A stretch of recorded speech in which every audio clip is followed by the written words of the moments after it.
These ethnic Hungarians live in Matovce in southern Slovakia. The Hungarian name of the village is Matos. The ensemble was founded 25 years ago. The costumes and songs are centuries old.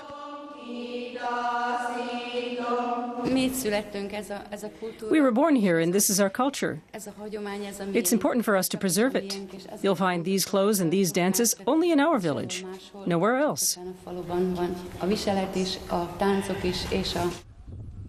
90% of the people in Matos are ethnic Hungarians. The village is less than 20 kilometers from the Hungarian border. It has 700 inhabitants, a church and a grocery shop. Most people are farmers. Some work in the county town.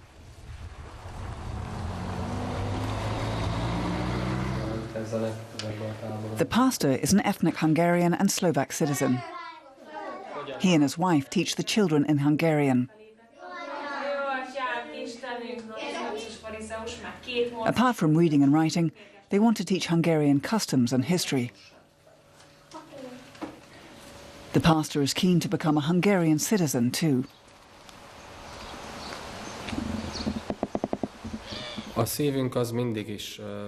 Our heart has always told us that we are Hungarians. It might sound odd coming from a pastor who sets so much store by faith, but having something in one's hand, tangible proof, is of great symbolic value.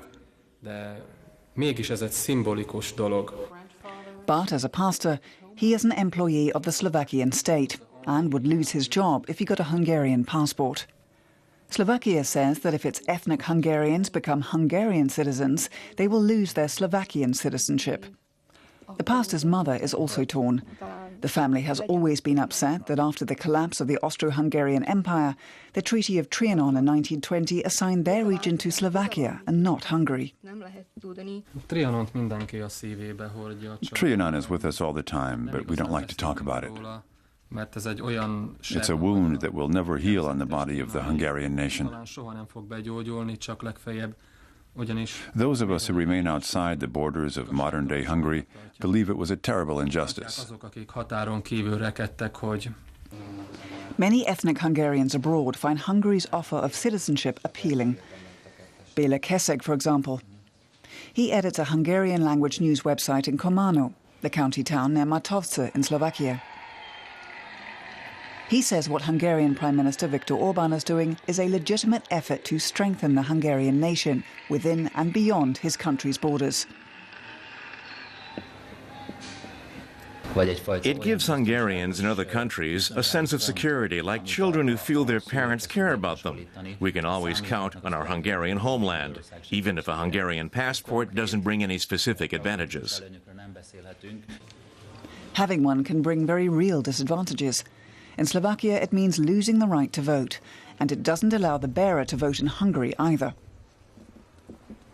Slovak journalist Ladislav Valach says Orban is a nationalist and a troublemaker, but he also has sympathy for the ethnic Hungarians.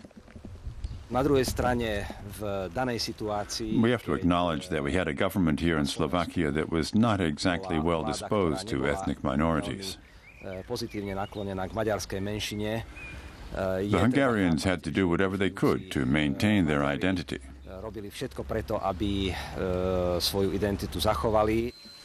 Most people in Matos have little time for the political tussle between Hungary and Slovakia about minority rights and citizenship. Shoshana Ötvös is too busy tending her animals. And the vegetables in her garden are rotting because of the heavy rains. Why would I need a Hungarian passport? With money, I could travel anyway. But I don't have the money.